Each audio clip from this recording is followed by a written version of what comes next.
Untuk mengawali video ini, mari kita terlebih dahulu membahas materi apa pentingnya agama dalam kehidupan manusia.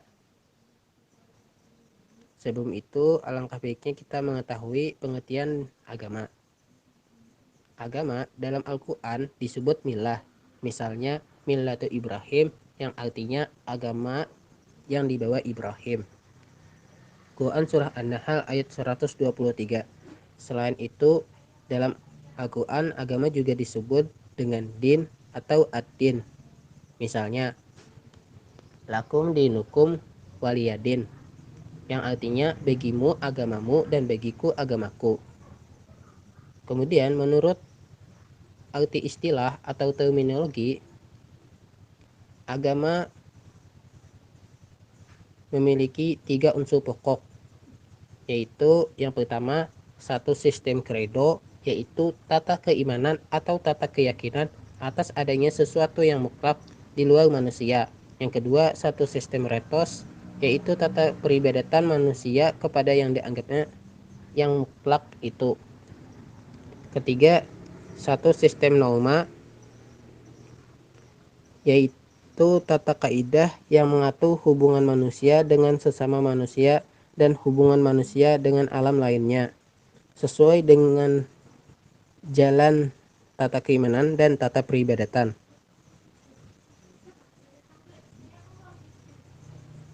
Agama sangatlah penting dalam kehidupan manusia. Kenapa? Karena agama memiliki fungsi sebagai berikut. Yang pertama, agama berfungsi sebagai sumber moral manusia. Yang kedua, agama berfungsi sebagai petunjuk kebenaran. Yang ketiga, agama berfungsi sebagai sumber informasi tentang masalah metafisika. Yang keempat, agama berfungsi memberikan bimbingan rohani bagi manusia baik di kala suka maupun di kala duka. Jadi, hal yang harus kita lakukan sebagai seorang muslim yang meyakini keberadaan Allah adalah mempelajari apa-apa yang diperintahkan dan hal-hal yang disukai penciptanya. Dialah yang memberikan roh, kehidupan, makanan, minuman, dan kesehatan.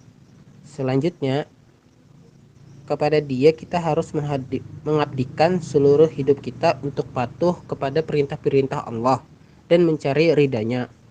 Agamalah yang membimbing kita kepada moral, perilaku, dan cara hidup yang diridhai Allah. Allah telah menjelaskan dalam Al-Quran bahwa orang yang patuh kepada agama berada di jalan yang benar, sedangkan yang lainnya akan tersesat. Hal ini sebagaimana telah dicantumkan dalam Quran Surah Az-Zumar ayat 22. Setelah kita mengetahui pentingnya agama dalam kehidupan manusia, selanjutnya apakah dalam agama sangat diperlukannya pluralisme? Apa itu pluralisme?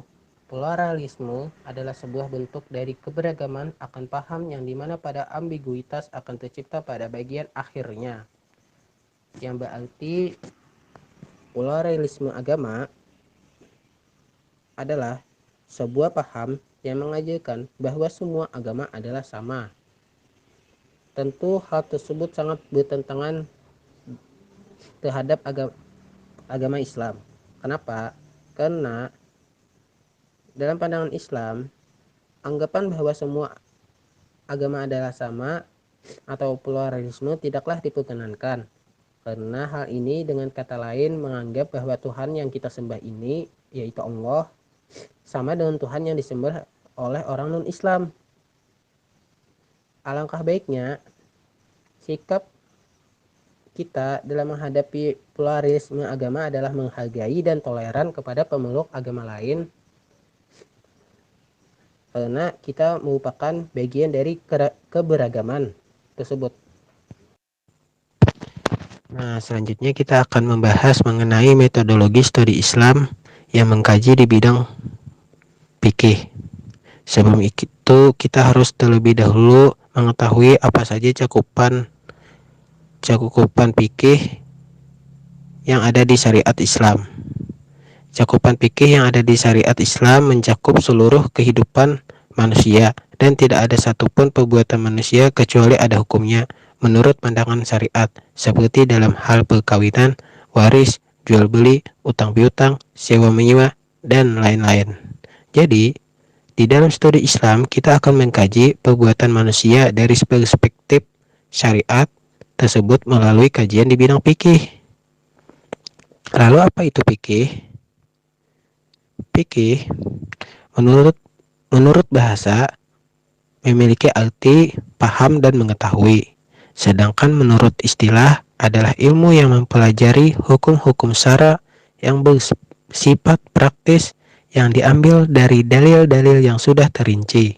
Dan yang dimaksud dengan hukum syara adalah setiap hukum yang bersumber dari Al-Quran dan As-Sunnah seperti wajib, sunnah, haram, makruh, mubah, sesuatu yang menjadi syarat, sebab, penghalang bagi sesuatu yang lain, akad menjadi sah, batal dan rusak. Dengan demikian, ilmu fikih tidak memuat hukum-hukum yang berkaitan dengan keyakinan atau akhlak, karena keduanya masuk dalam wilayah syariat, dan syariat itu sendiri lebih luas dari kata fikih. Dan fikih merupakan hasil dari sebuah ijtihad, istinbat, najah, dan istidlal. Fikih juga berfungsi untuk membuat seseorang memahami kebiasaan paham dan pengertian dari agama Islam. Lalu membuat seseorang mempelajari hukum-hukum Islam yang berhubungan dengan kehidupan manusia. Lalu membuat kaum muslimin bertafakuh baik dalam bidang akaid dan akhlak maupun dalam bidang muamalat. Hal ini membuat kaum muslimin berada di jalan kebaikan dan bertakwa kepada Allah Subhanahu wa taala. Metodologi studi Islam adalah salah satu cabang pendidikan Islam. Jadi, apa itu pendidikan Islam? Pendidikan Islam merupakan salah satu bidang studi Islam yang pada prinsipnya memuat materi pendidikan yang berkenaan dengan masalah keduniaan juga keakhiratan. Jadi, di dalam metodologi ini, kita bukan cuma mengetahui bagaimana cara Islam memandang suatu dari hal duniawi, namun juga memandangnya dari hal akhirat. Selanjutnya, pentingkah mata kuliah metodologi studi Islam diberikan kepada mahasiswa?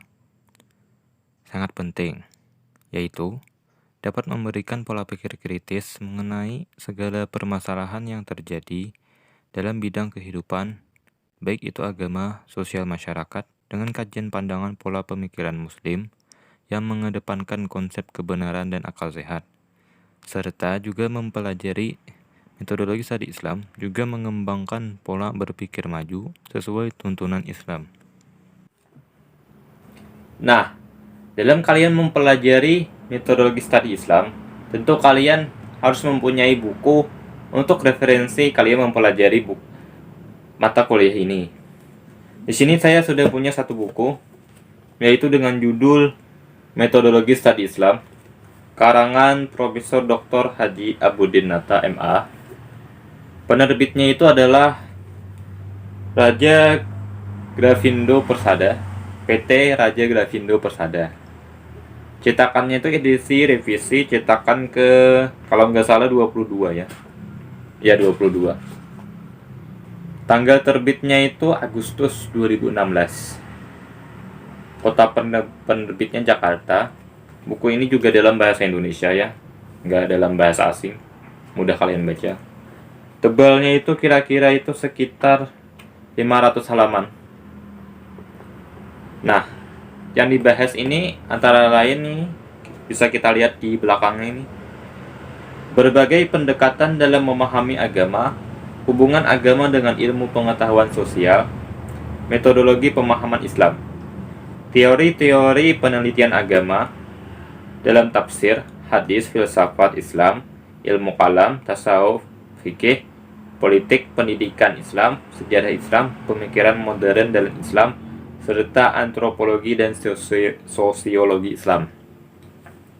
Jadi banyak sekali yang dibahas dalam buku ini ya. Bisa kalian lihat dengan jelas ini.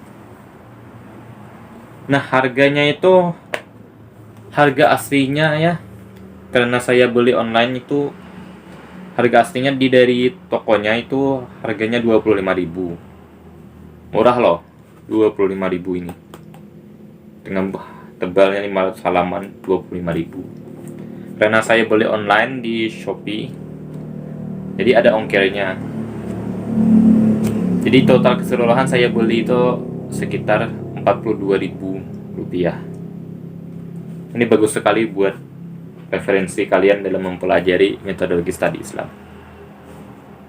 Nah, setelah kita mempelajari atau mengetahui signifikasi yang ada pada metodologi studi Islam, kita jadi tahu bahwa metodologi studi Islam itu sangatlah penting terhadap ilmu pengetahuan lainnya. Karena metodologi studi Islam merupakan ilmu yang mempelajari tentang cara melakukan pengkajian Islam sampai ke dasarnya. Dan dalam melakukan pengkajian, tidak boleh dilakukan dengan cara sembarangan dan harus sesuai dengan metode-metode yang telah ditetapkan. Sehingga hasil akhir yang dapat digunakan atau bermanfaat bagi kehidupan umat manusia. Jadi, MSI itu memiliki kedudukan yang sangat penting dalam ilmu pengetahuan lain.